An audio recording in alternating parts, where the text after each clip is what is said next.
আসসালামু আলাইকুম everyone, welcome back to my channel. So আমি আজকে আপনাদেরকে মাছের ডিমের একটি স্পেশাল রেসিপি দেখাবো। আসলে মাছের ডিমটা খেতে কিন্তু অনেক স্বাদ।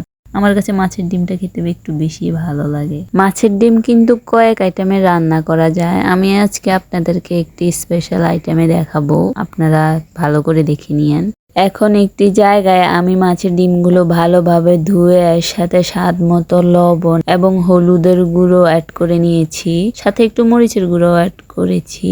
এগুলো এখন আমি ভালোভাবে মিক্স করে নেব। দেখুন আমি এগুলো ভালোভাবে মিক্স করে নিয়েছি। লবণটা কিছু কম হয়েছিল, এই জন্য আমি আবার একটু লবণ অ্যাড করেছিলাম এগুলোর সাথে। এখন একটা একটা করে সবগুলো ডিম আমি তেলের মধ্যে ফ্রাই করে নেব। তেলের মধ্যে বেশি কিন্তু ভাজবো না, হালকা কিছুক্ষণ ভাজবো। আর এক পিঠ হালকা একটু হয়ে আসলে তারপর উল্টে দিবেন। এই দেখুন আমি হালকা একটু এগুলো ভাজা করে নিয়েছি। এগুলো এখন আমি তুলে ফেলবো। দেখুন আমি ডিমগুলো হালকা ভাজা করেছি। আমি কিন্তু বেশি লাল করে ভাজা করিনি, আপনারা চেষ্টা করবেন এরকম হালকা করে ভাজা করতে। এখন এগুলো আমি ছোট ছোট করে কেটে নেব। দেখুন আমি ডিমগুলো কেটে নিয়েছি। মাছের ডিম কিন্তু এভাবে হালকা একটু ভাজা খেতেও কিন্তু অনেক ভালো লাগে। এখন একটি পাত্রে দুটি মাঝারি সাইজের পেঁয়াজ আর একটি রসুন আমি কুচি করে নিয়েছি। তেলের সাথে এগুলো আমি ভালোভাবে মিক্স করে ভেজে নেব। এর সাথে আমি 1 চামচের মতো জিরা অ্যাড করেছি।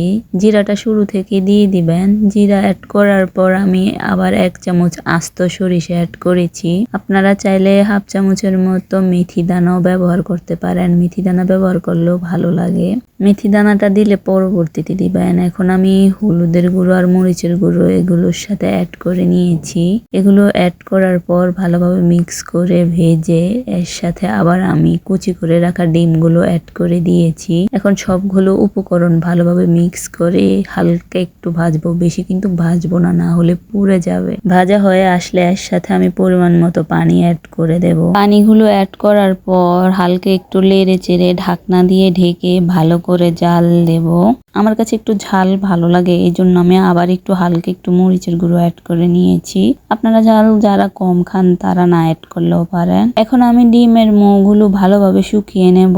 আপনারা চাইলে এরকম মাখা মাখাও রাখতে পারেন। আমি ডিমের রসাগুলো একদম শুকিয়ে নেব। এই দেখুন আমি ডিমের রসাগুলো কিরকম শুকিয়ে নিয়েছি। তেলগুলো উপরে উঠে গেছে।